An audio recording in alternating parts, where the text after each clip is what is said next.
कहा है कि रेलवे लाइन पे जाके बसो, बिल्कुल रेलवे से सटा करके। यदि उसमें डीडीए या रेलवे एक्शन लेती है तो सरकार कुछ नहीं कर सकती भाई। हम दिल्ली में बीजेपी ने 27 साल बाद वापसी की है और जिस वक्त चुनाव प्रचार चल रहा था, सबसे बड़े बड़े वादे राजधानी दिल्ली में बीजेपी पार्टी ने झुग्गी झोपड़ी में रहने वाले उन गरीब लोगों से, उस गरीब तबके से किए थे जो दिल्ली का निवासी नहीं है लेकिन दिल्ली में बसता है। कोई बिहार से आया है, कोई उत्तर प्रदेश से आया है, कोई उत्तराखंड से आया है, कोई हरियाणा से आया है। अलग अलग जगहों से आकर लोग झुग्गी बस्तियों में रहते हैं और अपनी जिंदगी बिताते हैं। पिछले कुछ दिनों से लगातार खबरें सामने आई कि दिल्ली में बुलडोजर कार्रवाई चल रही है। इस पर रेखा गुप्ता, जो कि दिल्ली की मुख्यमंत्री हैं, उन्होंने पहली बार खुलकर मुखर होते हुए बयानबाजी की है। रेखा गुप्ता ने साफ तौर पर कहा है कि सरकार कुछ नहीं कर सकती और ये किसने कहा है कि आप रेलवे लाइन पर बस जाए। मीडिया को संबोधित करते हुए रेखा गुप्ता तमाम बातों पर सफाई देती हुई नजर आ रही हैं, क्योंकि आम आदमी पार्टी जो राजधानी दिल्ली में इन बुलडोजर कार्रवाइयों के बाद मुखरता से इस मुद्दे को उठाती हुई नजर आ रही है। आम आदमी पार्टी के तमाम नेता, सौरभ भारद्वाज, संजय सिंह, आतिशी, सभी हाल फिलहाल इस मुद्दे को पूरी कोशिश से उठाते हुए नजर आ रहे हैं कि राजधानी में जिस वक्त चुनाव थे, बीजेपी पार्टी के तमाम नेता घर घर जाकर झुग्गियों में सेल्फी खिंचवाते थे, वहां जाकर बैठते थे और उनके वेलफेयर की बात करते थे। लेकिन अचानक ये कार्रवाई क्यों हुई? इस पर रेखा गुप्ता ने सबसे पहले जो तर्क दिया वो उन्होंने प्रधानमंत्री आवास योजना के तहत दिए गए 1675 फ्लैट्स को लेकर दिया। और उन्होंने कहा कि 1675 फ्लैट दिए गए हैं उन झुग्गी वासियों को, और जब झुग्गियों में रहने वाले लोगों को फ्लैट दे दिए जाते हैं तो कुछ और लोग आगे वहां बस जाते हैं। जब सरकार ने फ्लैट दे दिए हैं तो फिर उन्हें उन फ्लैट्स में जाकर रहना चाहिए। दूसरे तर्क में रेखा गुप्ता ये कहती हुई नजर आ रही हैं कि जो 3 जगहों पर हाल ही में बुलडोजर कार्रवाई हुई है, उसमें पहली जगह जो मद्रासी कॉलोनी, जिसको सबसे ज्यादा चर्चा में लाया जा रहा है, वहां का उन्होंने ये पक्ष दिखाया कि वहां सिंचाई के दौरान बाढ़ का खतरा बना रहता है और उसको क्लीन करने के कोर्ट ने 4 बार आदेश दिए हैं और कोर्ट के आदेश के बाद ही इसे हटाया जा रहा है। दिल्ली की मुख्यमंत्री और दिल्ली की बीजेपी सरकार, जो कि ट्रिपल इंजन की सरकार है, हाल फिलहाल बुलडोजर कार्रवाई करके एक तरह से आप कह सकते हैं कि एक ऐसे संकट में फंसती हुई नजर आ रही है जिसे आप धर्म संकट कह सकते हैं। यह बीजेपी सरकार की गले की एक ऐसी हड्डी बन गया है जिसे ना ही बीजेपी सरकार उगल सकती है और ना ही पूरी तरह से निगल सकती है। अपने हाल ही भाषण में रेखा गुप्ता ने यह बात कही है कि झुग्गी वालों की झुग्गी नहीं तोड़ी जाएगी, भ्रम फैलाया जा रहा है, और साथ ही उन्होंने ये भी कहा कि कोर्ट का आदेश होगा तो हम लोग कर ही क्या सकते हैं। तो यहां पर कहना गलत ना होगा कि एक तरफ तो दिल्ली के डेवलपमेंट के लिए झुग्गियों को हटाना बहुत जरूरी है, इस बात को सरकार मानती हुई नजर आ रही है। दूसरी तरफ सरकार इस बात को एक्सेप्ट भी नहीं कर रही कि सरकार अपनी पूरी कोशिश के साथ इस कवायद में लगी हुई है। और साथ ही साथ अगर बात की जाए झुग्गी बस्तियों की, तो मद्रासी कॉलोनी का जो मैटर सामने आया, जिसमें ये बात क्लियरली कही गई कि 370 जो झुग्गियां हैं वो तोड़ी गई हैं, जिसमें से 189 को आवास दिया गया है और 181 को आवास नहीं दिया गया है, वो एलिजिबल नहीं थे। इस पर भी दो राय है लोगों की। लोगों का कहना है कि जो लोग एक घर में 6-6 परिवार रह रहे थे, उन्हें एक एक फ्लैट दिया गया है, वो वहां पर रहें कैसे। अशोक विहार की झुग्गियों की तस्वीरें सामने आई, वहां लोगों ने यह बताया कि पीने का पानी तक अवेलेबल नहीं है, 14 मंजिल पर भी पानी नहीं आता है, तो लोगों को खासी दिक्कतों का सामना करना पड़ता है। कुछ लोग ये भी कहते हुए नजर आए कि इससे बेहतर तो झुग्गियां ही थी। अब सवाल यहां पर यह है कि अगर बीजेपी सरकार ये दावा करती है कि अगर कोर्ट का आदेश आता है तो झुग्गियां उन्हें तोड़नी ही पड़ेंगी, वो कुछ नहीं कर सकते, तो सरकार यहां पर फंसती है कि फिर बीजेपी ने उन तमाम गरीब लोगों को चुनाव प्रचार के दौरान यह बात क्यों नहीं बताई। चुनाव प्रचार के दौरान बीजेपी ये दावा क्यों करती हुई नजर आई कि अगर बीजेपी सरकार आएगी तो झुग्गी झोपड़ी में रहने वाले जो लोग हैं उनके वेलफेयर में काम होगा। और खास तौर पर यह मुद्दा जो है वो जंगपुरा का है। जंगपुरा की मद्रासी कॉलोनी में लोगों को रविंदर सिंह महरवा की तरफ से बाकायदा छोटे छोटे विजिटिंग कार्ड साइज के प्लास्टिक कार्ड डिस्ट्रीब्यूट किए गए और उन पर यह दावा किया गया कि जितने भी लोग यहाँ पर रह रहे हैं उन्हें झुग्गी के बदले में मकान दिया जाएगा। सवाल यह है कि कोर्ट का आदेश आज नहीं तो कल तो जरूर ही आएगा, लेकिन जो दावे जो तमाम चुनाव प्रचार के दौरान बड़ी बड़ी बातें राष्ट्रीय पार्टियां कर जाती हैं, उन पर खरा उतरना काफी मुश्किल होता है। यहाँ दिल्ली की डेवलपमेंट की अगर बात की जाए तो जाहिर सी बात है कि ट्रिपल इंजन की सरकार है और बड़ी रिस्पॉन्सिबिलिटीज बीजेपी पर है। ऐसे में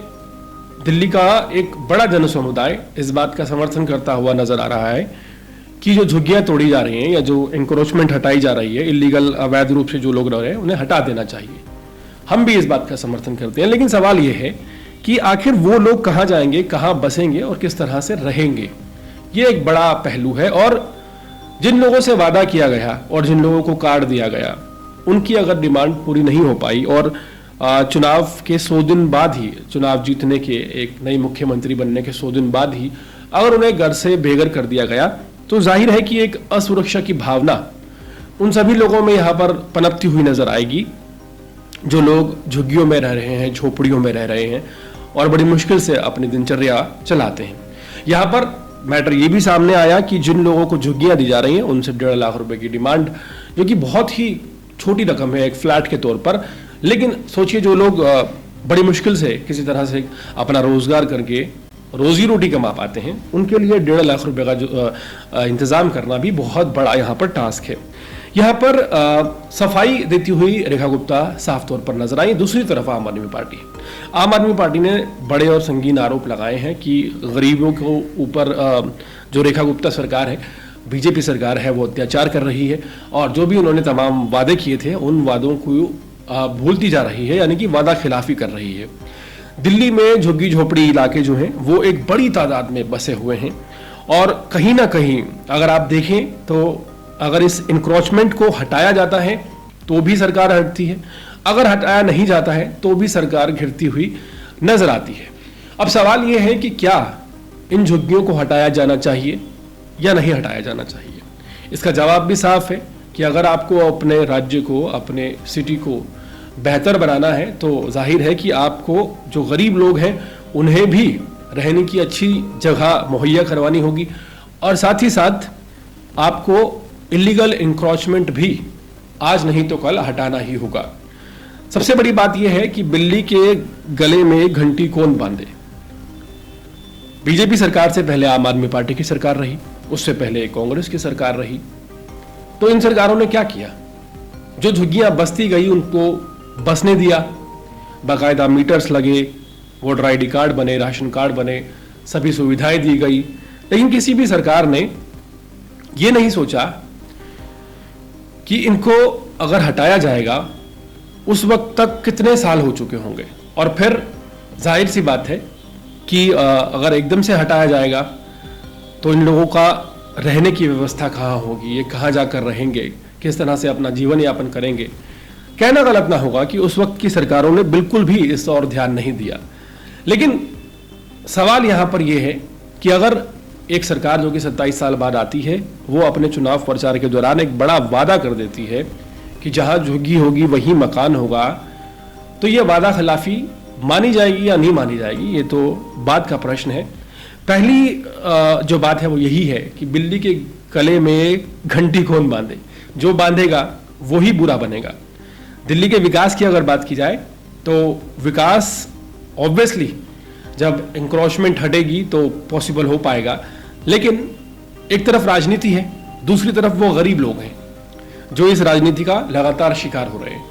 वो गरीब लोग जो झुग्गी झोपड़ियों में रहते हैं, उनके सिर के आशियाने छिन गए हैं,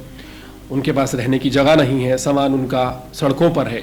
ऐसे में सवाल उठने बहुत ज़रूरी है, लाजमी है, बनते हैं। और जो बयान सामने आया है दिल्ली की मुख्यमंत्री रेखा गुप्ता का कि अगर आप रेलवे लाइन पर ही झुग्गी झोपड़ी बना लेंगे, वहीं पर बस जाएंगे, तो इसमें सरकार कुछ नहीं कर सकती। इसमें अगर कोर्ट का ऑर्डर आएगा तो सरकार कुछ नहीं कर सकती। सवाल बिल्कुल जायज़ है कि सरकार कुछ नहीं करती और ना ही कर सकती है, लेकिन एक सवाल ये भी यहां पर बनता है कि अगर सरकार कुछ नहीं कर सकती और सब कुछ कोर्ट के ऑर्डर पर ही चलना है, तो फिर आखिर राजनीतिक पार्टियां चुनाव प्रचार के दौरान इस तरह के वादे क्यों करती हैं, इस तरह के भाषण क्यों देती हैं, इस तरह के कार्ड्स क्यों बांटती हैं? ये एक बहुत बड़ा प्रश्न है। और इससे भी अहम सवाल आप सभी लोगों से है, चाहे आप झुग्गी झोपड़ी में रहते हैं या फिर मिडिल क्लास हैं या फिर आप अपर क्लास हैं, जो भी, आपसे ये सवाल है कि क्या दिल्ली में ये जो एंक्रोचमेंट ड्राइव चल रही है, जिस तरह से झुग्गी झोपड़ियाँ हटाई जा रही हैं, किस हद तक ये ठीक है, कहाँ तक आप इसे गलत मानते हैं? क्या एक पार्ट ऑफ राजनीति है, राजनीति चमकाने का एक जरिया है, आम आदमी पार्टी का उठाया हुआ एक अननेसेसरी मुद्दा है, या वाकई बात होनी चाहिए, सवाल होने चाहिए, उन लोगों की भी बात की जानी चाहिए जो राजधानी दिल्ली के अलग अलग इलाकों में छोटे छोटे काम करते हैं। किसी के घर में सफाई का काम कोई महिला करती है,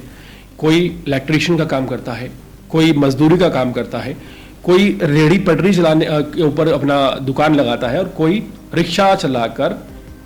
दिल्ली के इन बहुमंजिली इमारतों का कंस्ट्रक्शन का सामान ढोता है। पूरे मामले पर आपकी राय क्या है, किस तरह से आप समझते हैं? कमेंट सेक्शन में जरूर बताइएगा।